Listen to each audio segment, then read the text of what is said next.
ман ошиқ шудаму ҳолам бадтар шуд. фалак аз нолаи зорам хабар шуд. зебас ки гирья кардам аз бароят, гиребонам зиёби дидаттар шуд. ҳамеша ёди рӯят мекунам гул, гулоб асте ки бояд мекунам гул. агар 100 ёри ҷонӣ дошта бошам, фидои тори моят мекунам гул.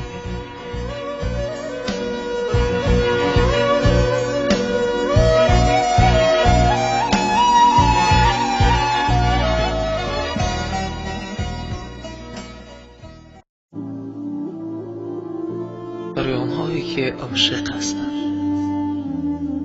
عشق و محبت عالی‌ترین احساسات انسانی است که در قلب هر یک انسان جای دارد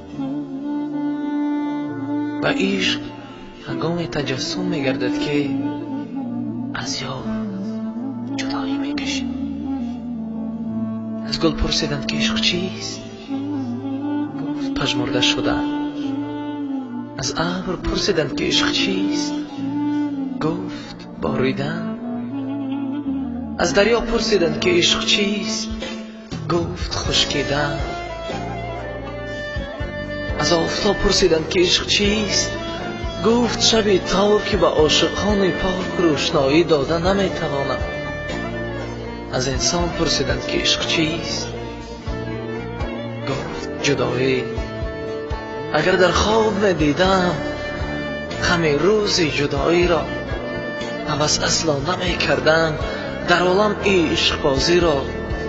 ای عشق، ای خدای دل عاشقان پاک، ای مظهر امید و هوس‌های بی‌زوال، سرچشمه بقای و سر تا به پا زلال.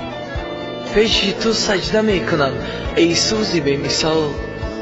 ای عشق، ای شرار نگاه و بقای بخت، با تو بهار عمر گل افشان و خندریز، چون اشک ابر بهمنی اندر سرم بریز. ای عشق، ای ترانه امید و آرزو، دنیای رنگ و بو در مزرعه محبتم سرسبز گشته است یک خضر نخل تو. ای عشق، ای سرشته آب و گل امید، روشنگر جهان منو در سماع چوشه. من مرد نوسفر بخشا رهی سفید. عشق در دل شعله صبح سعادت بوده است. عاشقی احساس بخشش های قسمت بوده است. در جوان عشق بود و دولت دنیا نبود. این همه دولتی ها، این همه دولتی ها خوب دولت بوده است. خوب دولت بوده است. خوب دولت بوده است.